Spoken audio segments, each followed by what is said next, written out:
Good evening प्यारे बच्चों, आप सभी को नाजिम एकेडमी 01 में स्वागत है। अगर आप भी बिहार बोर्ड एग्जाम 2027 की तैयारी कर रहे हैं तो यह वीडियो आपके लिए बहुत ही महत्वपूर्ण होने वाली है। यह हिस्ट्री क्लास 10 के दूसरे चैप्टर समाजवाद एवं साम्यवाद का लेक्चर 2 है। अगर किन्हीं विद्यार्थी को लेक्चर 1 छूट गया है तो प्ले लिस्ट में जाइए नाजिम एकेडमी 01 पे, वहां से आप लेक्चर 1 को देख लीजिएगा और चैप्टर 1 का भी कंप्लीट वीडियो डाल दिया गया है जो मस्ट भी दिया है बाबू। तो चलिए बिना समय गंवाए हुए आज का टॉपिक स्टार्ट कर रहे हैं। आज का टॉपिक समाजवाद एवं साम्यवाद। देखिए रे, समाजवाद एवं साम्यवाद, इसका जो लेक्चर सेकंड होने वाले, यहां तक हम अपने लोग पढ़ चुके थे और यहां से अब चलेंगे ऐतिहासिक भौतिकवाद, यानी कि कार्ल मार्क्स के द्वारा इतिहास की भौतिकवादी व्याख्या प्रस्तुत। याद कीजिएगा, हमने बताए थे कि कार्ल मार्क्स का जन्म कब हुआ, कार्ल मार्क्स कहां पैदा हुए और कार्ल मार्क्स किस परिवार में पैदा हुए थे और कार्ल मार्क्स बाद में किस परिवार में, मतलब किस धर्म को अपनाए। तो कार्ल मार्क्स 5 मई 1818 ईस्वी को पैदा हुए थे और कार्ल मार्क्स जर्मनी के, है ना, जर्मनी में पैदा हुए थे। और बोलेगा संघ, तो संघ का भी ना, संघ में पैदा हुए थे। और किस परिवार में, तो यहूदी परिवार में। और बाद में किस धर्म को अपना लिए, तो ईसाई धर्म को अपना लिए।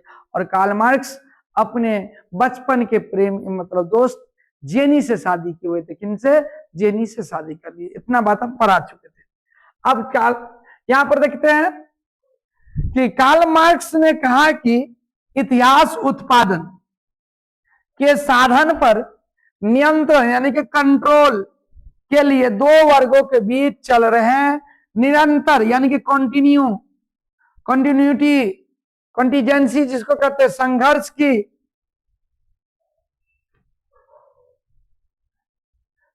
की कहानी है। कार्ल मार्क्स, सॉरी बाबू जी, हेलो, गुड मॉर्निंग। हाँ अरे सर, वीडियो एगो शूट आधा एक घंटा सर। हाँ तो आधा घंटा में आ जाए, कोई दिक्कत नहीं, आधा घंटे में हम निकल जाएंगे कोचिंग से। ठीक, चलिए। कार्ल मार्क्स के अनुसार इतिहास के प्रत्येक घटना एवं परिवर्तन के मूल्य एवं आर्थिक शक्तियां हैं।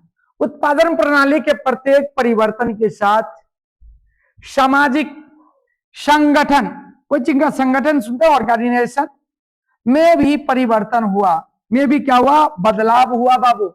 कार्ल मार्क्स के अनुसार इतिहास के 6 चरण है। पहला चरण का नाम क्या बाबू?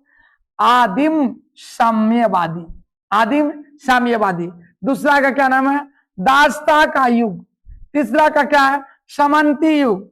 और चौथा का क्या नाम है? पूंजीवादी युग। और पांचवा का नाम है समाजवादी युग। छठा का क्या नाम है? साम्यवादी युग। इतना युग है बाबू, इतना युग में किसी को कोई प्रॉब्लम नहीं होनी चाहिए। प्रथम अंतरराष्ट्रीय संघ, प्रथम अंतरराष्ट्रीय संघ की स्थापना कब हुआ? तो 1864 ईस्वी में कार्ल मार्क्स ने की। तो आपसे 2 क्वेश्चन उठ सकता है, प्रथम अंतरराष्ट्रीय संघ की स्थापना किसने की और कब की? तो किसने? तो कार्ल मार्क्स साहब ने। और कब? तो 1864 ईस्वी में। प्रथम अंतरराष्ट्रीय संघ में कार्ल मार्क्स ने अधिकार के बारे में, या सॉरी के बारे में कहते हैं, अधिकार के बिना कर्तव्य, यानी कि ड्यूटी जिसको कहते हैं, या तो संजुकों का बाबू, कर्तव्य नहीं और कर्तव्य के बिना अधिकार नहीं का नारा दिया। मतलब समझिए, अगर आपने काम में अपना ड्यूटी नहीं निभाया तो आपका काम भी नहीं, तो जब काम नहीं तब कमाई कहां से होगा? तो वही बात ये कह रहे हैं, कार्ल मार्क्स साहब बोल रहे हैं कि बिना कर्तव्य नहीं, अधिकार के बिना कर्तव्य नहीं और कर्तव्य के बिना अधिकार नहीं का नारा लगा। कार्ल मार्क्स ने कहा कि वे अपनी मुक्ति स्वयं ही और अपने स्वयं ही माने खुद ही और अपने प्रयत्नों के द्वारा, इच्छाओं के द्वारा ही प्राप्त कर सकते हैं, जब तक कि उत्पादन के साधनों का स्वामित्व व्यक्तिगत हाथों में है, व्यक्तिगत हाथों में, यानी कि समझते ना, व्यक्तिगत एक होता है इंडिविजुअल, है ना, तो व्यक्तिगत हाथों में है तब तक मशीनों का सुधार, उद्योग में विज्ञान के प्रयोग और उत्पादन कला में किसी भी सुधार से श्रमिकों की स्थिति में कोई सुधार नहीं हो सकता है। इसलिए उनका अंतिम लक्ष्य पूंजीवाद का विनाश होना चाहिए। यानी कि कार्ल मार्क्स का कहना है, अगर गरीबों में सुधार लाना है, बेरोजगारी को खत्म करना है, गरीबों में लाचारी को खत्म करना है, तो पूंजीवाद को खत्म करना ही होगा। अगर पूंजीवाद खत्म हो गया तो ऑटोमेटिक है तो वहां मजदूर काम करेंगे, और मजदूर काम करेंगे तो मजदूर के काम के अनुसार पैसा मिलेगा, यानी कर्तव्य के अनुसार उन्हें क्या मिलेंगे, तो पैसा मिलेंगे। चलिए, द्वितीय अंतरराष्ट्रीय संघ में क्या हुआ? प्रथम अंतरराष्ट्रीय संघ तो देख लिए, द्वितीय अंतरराष्ट्रीय संघ में यह हुआ कि द्वितीय अंतरराष्ट्रीय संघ 14 जुलाई 1889, जबकि प्रथम कितना में हुआ था देख लीजिए बाबू, प्रथम कितना में 1864 में हुआ था। कौन किए हुए थे? तो कार्ल मार्क्स साहब ने किए थे। और दूसरे कब हो रहे हैं? तो 14 जुलाई 1889 ईस्वी में पेरिस में हुआ। कहां हुआ? तो पेरिस में। द्वितीय अंतरराष्ट्रीय संघ का निर्माण अंतरराष्ट्रीय मजदूर संघ का सचिवालय ब्रुसेल्स क्या बाबू? ब्रुसेल में स्थापित किया गया। 1 मई को मजदूर एकता की दिवस के रूप में मनाया जाएगा। मजदूर एकता दिवस के रूप में मनाया जाएगा, ध्यान दीजिएगा। आगे मजदूरों के लिए 8 घंटे के कार्य दिवस की मांग किया गया। 1917 ईस्वी की बोल्शेविक क्रांति, रूस में 1917 की रूस की क्रांति को बोल्शेविक क्रांति कहा जाता है। और बोल्शेविक क्रांति ने रूस के जार के एक तंत्रीय निरंकुश शासन का अंत कर दिया। क्या कर दिया बाबू? एक तंत्रीय जो निरंकुश शासन था उसे समाप्त कर दिया गया बाबू, उसे रोक दिया गया, उसे अंत कर दिया गया। रूसी क्रांति के निम्नलिखित कारण क्या थे? क्या हुआ? क्या कारण था जो रूस के में क्रांति हुआ? कुछ ना कुछ तो कारण हुआ। हमारे और आपके बीच में कोई झगड़ा, कोई लड़ाई होगा, इसका भी कुछ ना कुछ तो कारण होगा। बिना कारण के कौन लड़ता है? बिना कारण के कोई नहीं लड़ता है। तो कह रहा है क्या बाबू? रूसी क्रांति या रूस के क्रांति में निम्नलिखित क्या कारण था? जार की निरंकुशता एवं अयोग्य शासन। सबसे पहले जार जो, ये जार की जो निरंकुशता था एवं अयोग्य शासन था, इसके वजह से भी हुआ। कृषकों की यानी कृषकों की दयनीय स्थिति के वजह से, कृषि को माने किसानों की जो स्थिति था एकदम बेकार होते जा रहा था, उसके वजह से भी ये क्रांति हुई। और मजदूरों की दयनीय स्थिति, और जो मजदूरी करते थे उनका भी स्थिति सही नहीं था, उनका भी स्थिति बड़ा बेकार था। बड़ा बेकार को ही दयनीय कहते हैं, उसी की वजह से भी क्रांति हुई। औद्योगिकीकरण की समस्या, रूसीकरण की नीति, क्रीमिया का युद्ध, ये सब रूस के क्रांति का असर पड़ा बाबू, जिसके वजह से रूस में क्या हुआ? क्रांति हुआ।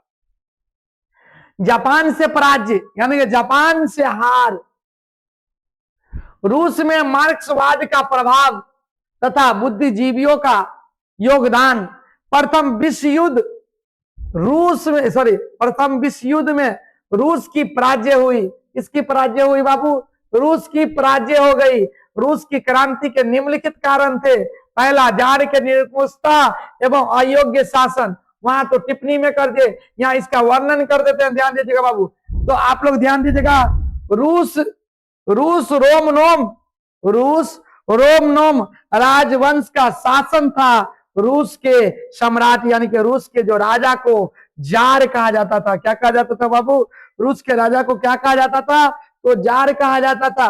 ध्यान दीजिएगा आगे, कहता जार को निकोलस द्वितीय के शासन काल में रूस की क्रांति में हुई थी। जार निकोलस द्वितीय दैवी अधिकारों में विश्वास रखता था, यानी कि वो दैवी अधिकारों में क्या करते थे? विश्वास रखते थे बाबू। उसे आम लोगों की सुख दुख की कतई चिंता नहीं थी, यानी कि थोड़ा सा भी चिंता, इतना भी चिंता नहीं था। किनको बाबू? तो ये इन भाई साहब को, ये जो जार जी थे, जार अपने आप में विश्वास किस में रखते थे? दैवियों में विश्वास रखते थे, दैवी अधिकारों में। इसलिए इनको गरीबों का कोई माने मतलब नहीं था। जार ने जो अफसर शाही बनाई थी, जार ने जो अफसर शाही बनाई थी, वो अस्थिर, जर और अकुशल थी। क्या था? अस्थिर था, जड़ था और अकुशल थी बाबू। नियुक्ति का आधार योग्यता नहीं थी, यानी कि ये जो नियुक्ति करते थे ये योग्यता पर नहीं करते थे बाबू। अतः गलत सलाहकारों के कारण जार के स्वेच्छाचारिकता बढ़ती गई, जार का मनमानी जो है ना बढ़ती गई बाबू, और इतना बढ़ गई कि जनता की स्थिति के बद से भी बदहोत्तर, यानी कि बद से भी बदतर होते गई। मतलब जनता इनसे परेशान हो चुके थे, बिल्कुल परेशान हो चुके थे, जिसका कारण पड़ा युद्ध हुआ बाबू। कृषकों को की दयनीय स्थिति, रूस में जनसंख्या का बहुसंख्यक भाग कृषक थे और 1861 ईस्वी जार अलेक्जेंडर द्वितीय के द्वारा कृषि दासता समाप्त कर दी गई थी।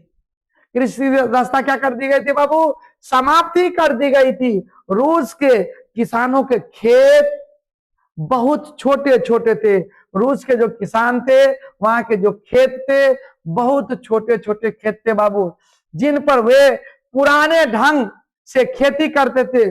उनके पास पूंजी का भी अभाव था तथा करोड़ों के बोझ, करोड़ों नहीं, करोड़ समझता, टैक्स, करों के बोझ से वो दबे हुए थे। ऐसे में किसानों के पास क्रांति के सिवा कोई और चारा नहीं रहा। अगर मान लीजिए हम अगर मरेंगे, हमें कोई सताया जाएगा, तो हम ये बोलेंगे ना कि हम तो मरवे करेंगे, अब क्रांति करके ही मरेंगे। हम ऐसे ही मरने से अच्छा कि देश के लिए शहीद होकर मरे, ताकि हमें हमारे मरने के बाद भी नाम चले। और मजदूरों की दयनीय स्थिति में क्या था? तो रूस में मजदूरों की स्थिति अत्यंत दयनीय थी। अत्यंत दयनीय का मतलब बहुत ही खराब थी बाबू। उन्हें अधिक काम करना पड़ता था, परंतु उसको मजदूरी काफी कम देती थी बाबू। काम तो खूब करवा लेते थे, लेकिन मजदूरी ना के बराबर देते थे, और बोलते थे तो उसको मारा भी जाता था बाबू।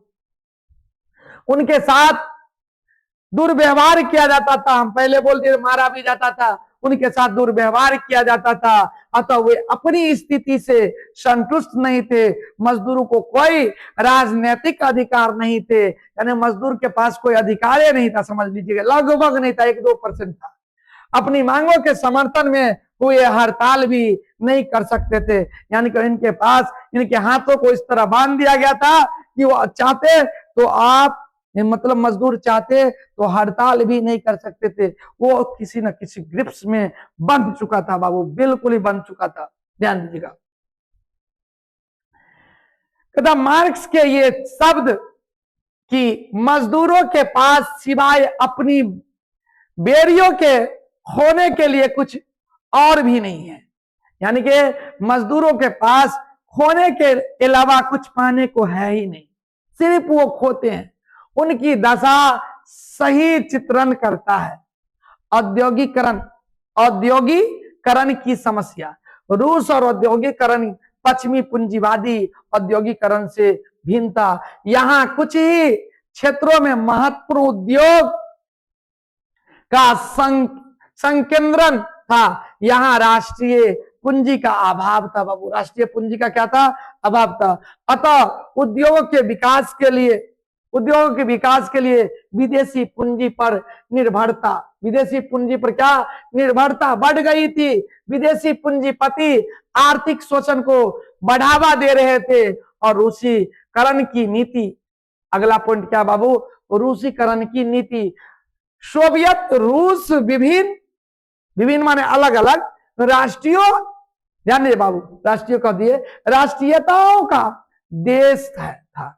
यानी कि देखिए, सोवियत रूस विभिन्न राष्ट्रीयता का, इसको क्या पढ़ेंगे? राष्ट्रीयताओं का देश था। हाँ सॉरी, राष्ट्रीयताओं का देश था। यहाँ मुख्य स्लाव जाति के लोग रहते थे। इसके अतिरिक्त फिन, पोल, जर्मनी में यहूदियों की आदि अन्य जातियों के लोग भी थे। यह भी भिन्न भिन्न भाषा बोलते थे तथा इनका रस्म रिवाज माने समझे, जैसे मान लीजिए आप लोग के शादी में कुछ और होगा, उनके शादी में कुछ और होगा, उनके शादी में कुछ और होगा, तो रस्म रिवाज इसी को कहते हैं बाबू। रस्म रिवाज भी भिन्न भिन्न था बाबू, भिन्न भिन्न था। जार ने देश के सभी लोगों पर रूसी भाषा, जार ने, ये जो जार जी थे, देश के सभी लोगों पर रूसी भाषा, शिक्षा और संस्कृति लादने का प्रयास किया। यानी कि चाहते थे कि तुम रूस के ही भाषा बोलो, रूस के ही भाषा सीखो, रूस के ही शिक्षा लो, तुम इसके अलावा कुछ और नहीं ले सकते हो। अभी अपने भारत में देखेंगे हिंदू, मुस्लिम, सिख, ईसाई सब आपस में भाई भाई है। कोई उर्दू पढ़ रहे हैं, कोई संस्कृत पढ़ रहे हैं, कोई बाइबल पढ़ रहे हैं, कोई कुरान पढ़ रहे हैं, कोई रामायण पढ़ रहे हैं। सबको आजादी अपने अपने धर्म को निभाने का। यहाँ ये कोशिश में थे कि आप सिर्फ यहीं के भाषा बोलिए, यहीं की भाषा सीखिए, यहीं के शिक्षा को पाइए। इससे अल्पसंख्यकों में हलचल मच गई और 1863 ईस्वी में, कब बाबू, 1863 ईस्वी में इसी नीति के विरोध पोलो ने विद्रोह किया। कौन विद्रोह किया बाबू? पोलो ने किया, पोलो ने विद्रोह किया। तो उनका निर्दयता पूर्वक दमन किया गया। निर्दयता पूर्वक क्या किया गया बाबू? दमन किया गया। ध्यान दीजिएगा, क्रीमिया का युद्ध, कौन सा युद्ध बाबू? क्रीमिया का युद्ध 1853 से लेकर 56 के बीच में क्रीमिया का युद्ध रूस और इंग्लैंड के बीच में हुआ। ध्यान दीजिएगा, कुछ यहां पर 3 को क्वेश्चन उठेगा, बोला जाएगा आपको बाबू, क्रीमिया का युद्ध कब हुआ? तो 1853 से लेकर 1856 के बीच में क्रीमिया का युद्ध रूस और इंग्लैंड के बीच में हुआ। और किसके बीच में हुआ? तो रूस और इंग्लैंड के बीच में हुआ, फ्रांस और तुर्की के बीच में हुआ। इसी तरह से युद्ध में रूसी पराजय हो गई। हेलो हेलो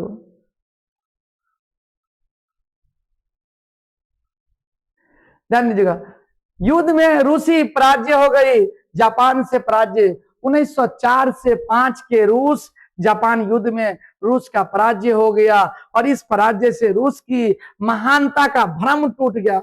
भ्रम माने समझे, जो भ्रम बना कर रखे हुआ था कि ऐसा नहीं हो सकता, ऐसा नहीं कर सकता है, रूस के लोग मेरे खिलाफ नहीं जा सकता है, रूस के लोग मेरे बगावत नहीं कर सकता है, रूस के लोग यहाँ के शिक्षा के अलावा दूसरे जगह की शिक्षा नहीं ले सकता। उनके भ्रम को तोड़ दिया गया बाबू और भ्रम टूट गया।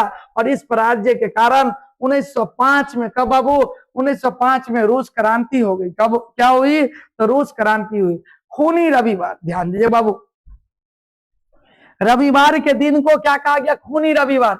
1904 से लेकर 1905 के रूस जापान युद्ध में रूस के पराजय के कारण रूस में क्रांति हुई। 9 जनवरी 1905, कब बाबू? 9 जनवरी 1905 को लोगों का समूह रोटी दो के नारा के साथ, किसके नारा के साथ? रोटी दो के नारा के साथ सड़क पर प्रदर्शन करते हुए सेंट पीटर्सबर्ग की स्थिति महल की ओर जा रहा था।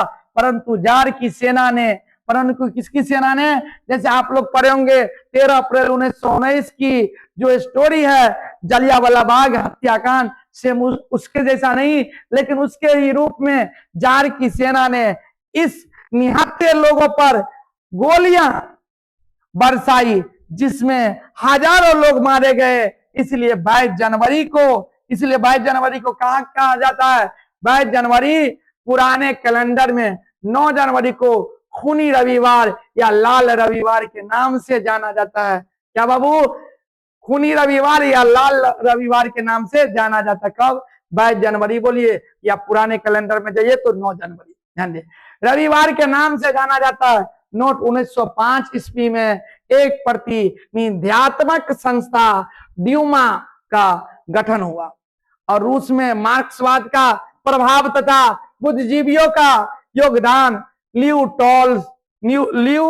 टॉलस्टॉय रचना, ध्यान देगा बाबू, Leo Tolstoy War and Peace, Dostoevsky, Turgenev जैसे चित ध्यान जैसे चिंतक इस नए विचारों को प्रोत्साहन दे रहे थे तो मतलब आगे बढ़ाने की कोशिश कर रहे थे बाबू। रूस के औद्योगिक मजदूरों पर कार्ल मार्क्स के समाजवादी विचारों का पूर्ण प्रभाव था। रूस का पहला साम्यवादी प्लेखानोव था, जो रूस में जारशाही की निरंकुश समाप्त करके साम्यवादी व्यवस्था की स्थापना चाहता था। उसने 1898 ईस्वी में रशियन क्या बाबू, उसने 1898 ईस्वी में Russian social democratic party democratic party की स्थापना की। शीघ्र माने जल्द ही 1903 ईस्वी में साधन एवं अनुशासन के मुद्दे पर पार्टी एवं फूट पड़ गई, यानी पार्टी को अंग भंग हो गया बाबू, जिसके परिणाम स्वरूप बहुमत वाला दल बोल्शेविक कहलाया और अल्पमत वाला दल मनसेविक कहलाया। यानी कि जो बहुमत था वो बोल्शेविक कहलाया और जो अल्प था, जो कम था, वो मनसेविक कहलाया। तो बहुमत वाला को क्या कहेंगे? बोल्शेविक कहेंगे, और अल्प वाला को क्या कहेंगे? मेनसेविक कहेंगे। क्या कहेंगे बाबू? मेनसेविक मध्य वर्गीय क्रांति के साथ पक्षधर थे, पर बोल्शेविक सर्वहारा यानी कि सबके क्रांति के साथ के पक्षधर थे, यानी कि सर्वहारा क्रांति के पक्षधर थे। सर्वहारा का मतलब क्या हुआ? शवों के लिए, जिसमें ज्यादा लोग हो। इसके अतिरिक्त 1901 ईस्वी में कब बाबू? 1901 ईस्वी में सोशलिस्ट रिवॉल्यूशनरी पार्टी का गठन हुआ, जो किसानों की मांगों को उठाती थी। क्या करती थी? उठाती थी बाबू। प्रथम विश्व युद्ध में रूस की पराजय। प्रथम विश्व युद्ध में रूस मित्र राष्ट्रों की ओर से शामिल हुआ। इस युद्ध में रूसी सेना की हार हुई। किसकी हार हुई बाबू? तो रूसी सेना की हार होगी। कौन युद्ध में? प्रथम विश्व युद्ध में रूस के पराजय के बाद प्रथम विश्व युद्ध में रूस की मित्र राष्ट्र की ओर से शामिल हुआ। इस युद्ध में रूसी सेना की हार हो रही थी और जार निकोलस द्वितीय युद्ध का कमान अपने हाथों में ले लिया। तो उसकी पत्नी जरीना, जार की जो पत्नी है वो क्या? जरीना, और गुरु रासपुतीन को षड्यंत्र करने का, षड्यंत्र समझते ना, किसी के बीच में षड्यंत्र की रचना रच देती है, षड्यंत्र करने का मौका मिल गया, जिसके कारण राजतंत्र की प्रतिष्ठा यानी कि इज्जत और भी गिर गया बाबू, और भी गिर गई। सर्वहारा वर्ग क्या होता है? तो ध्यान दीजिएगा, समाज का वैसा वर्ग जिसमें किसान, मजदूर, आम गरीब लोग शामिल है, उसे क्या कहेंगे? सर्वहारा वर्ग कहेंगे बाबू। रूस की क्रांति तारीख, रूस में 1 फरवरी 1918 ईस्वी तक जूलियन कैलेंडर का अनुसरण किया जाता था। इसके बाद रूसी सरकार ने ग्रेगोरियन कैलेंडर अपना लिया बाबू, और ग्रेगोरियन कैलेंडर जूलियन क्या बाबू? ग्रेगोरियन कैलेंडर जूलियन कैलेंडर से 13 दिन आगे चलता है। यानी कि इस कैलेंडर से, ग्रेगोरियन कैलेंडर से, ये जो जूलियन कैलेंडर है, जूलियन कैलेंडर से ग्रेगोरियन कैलेंडर 13 दिन आगे चलता है। कितने दिन आगे चलता है बाबू? तो 13 दिन आगे चलता है। फरवरी, ध्यान दीजिएगा, फरवरी या मार्च क्रांति क्या होता है? 7 मार्च 1917 को पेट्रोग्राड, क्या बाबू? पेट्रोग्राड के सड़कों पर किसान और मजदूरों ने लिए रोटी के 2 नारों के साथ जुलूस निकाला, और 8 मार्च को कपड़े की मिलों की महिला मजदूरों ने हड़ताल किया। जब सेना को भी भीड़ पर गोली चलाने के लिए कहा गया तो सेना भी मना कर दिया। आखिर सेना को भी तो दिल होता है बाबू। फलतः 12 मार्च 1917 को, फलतः कब बाबू? 12 मार्च 1917 और पुराने कैलेंडर में इसको क्या कर दिया बाबू 27 फरवरी 1917 को रूस का जार गद्दी त्याग दिए और इसे ही फरवरी या मार्च की क्रांति कहा जाता है बाबू। नोट 8 मार्च 1975 को संयुक्त राष्ट्र संघ का द्वारा महिला दिवस क्या बाबू तो महिला दिवस घोषित किया गया। रूस की सेना की सबसे विश्व टुकड़ी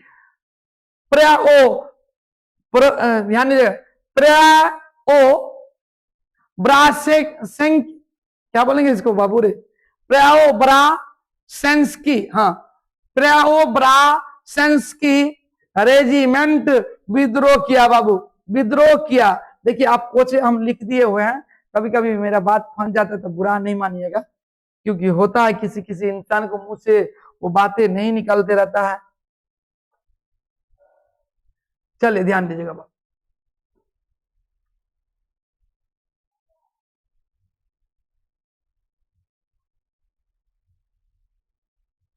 चलिए आगे बढ़ते हैं। फरवरी क्रांति के बाद का घटनाक्रम क्या रहा? फरवरी क्रांति के बाद रूस में रोमनोम वंश का निरंकुश जारशाही का अंत हुआ और फरवरी क्रांति के बाद लोबाब के नेतृत्व में यानी कि देखरेख में 15 मार्च को बुजुर्गा सरकार का गठन हुआ और बुर्जुआ सरकार गिरने के बाद केरेंस्की क्या बाबू केरेंस्की के नेतृत्व में उदार समाजवादियों की सरकार का गठन हुआ। क्या हुआ बाबू? उदार समाजवादियों का गठन हुआ। मार्च 1917 के क्रांति के बाद लेनिन जर्मन के सहायता से रूस पहुंचा और घोषित किया कि रूसी क्रांति पूरी नहीं हुई, अतः यह एक दूसरे क्रांति के अनिवार्य है।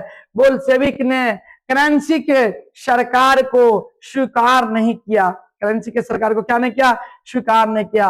अक्टूबर या नवंबर की क्रांति क्या होता है ध्यान दीजिएगा। 7 नवंबर 1917 ईस्वी को पुराने रूसी कैलेंडर के अनुसार 25 अक्टूबर 1917 को बोल्शेविकों ने लेनिन के नेतृत्व में पेट्रोग्राड के रेलवे स्टेशन, बैंक, डाकघर, टेलीफोन केंद्र, कचहरी और अन्य सरकारी भवन पर अधिकार कर लिया। केरेंस्की रूस को छोड़कर भाग गया और इसे ही रूस की महान बोल्शेविक क्रांति या अक्टूबर क्रांति या नवंबर क्रांति के नाम से जानते थे। ध्यान दीजिए, कौन छोड़कर भाग गया? केरेंस्की जो है ना रूस छोड़कर भाग गया बाबू। किसके वजह से? ये जो लेनिन साहब जो नेतृत्व किए वो एकदम ताबड़तोड़ नेतृत्व किए और अक्टूबर क्रांति के शासन की बागडोर बोल्शेविक क्रांति के हाथों यानी कि बोल्शेविकों के हाथों में आ गई, जिसका अध्यक्ष कौन थे बाबू? तो लेनिन को और विदेश मंत्री ट्राटस्की को बनाया गया बाबू। ये जो भागने केरेंस्की की जो चले गए तो उसका जो बागडोर संभाल रहे थे कौन? लेनिन साहब और विदेश मंत्री जो थे ट्राटस्की बाबू, ट्राटस्की। ध्यान दीजिएगा। यहां तक आप लोग को जो कॉन्सेप्ट था वो कॉन्सेप्ट मैंने दे दिया बाबू, और कॉन्सेप्ट के बाद कुछ एमसीक्यू करेंगे, लेकिन एमसीक्यू करने से पहले शॉर्ट क्वेश्चन और लॉन्ग क्वेश्चन कल के वीडियो में हम जरूर दिखाएंगे। तो आज के लिए इतना ही रहने दीजिए। बहुत बहुत धन्यवाद। और आप लोग ज्यादा से ज्यादा नाजिम एकेडमी 01 को सपोर्ट करने की कोशिश करेंगे बाबू, और आगे शेयर करने की भी कोशिश करेंगे, ताकि मैं कंप्लीट एसएसटी का जितना भी लेक्चर है तमाम लेक्चर को ला सकूं। आज के लिए इतना ही, धन्यवाद।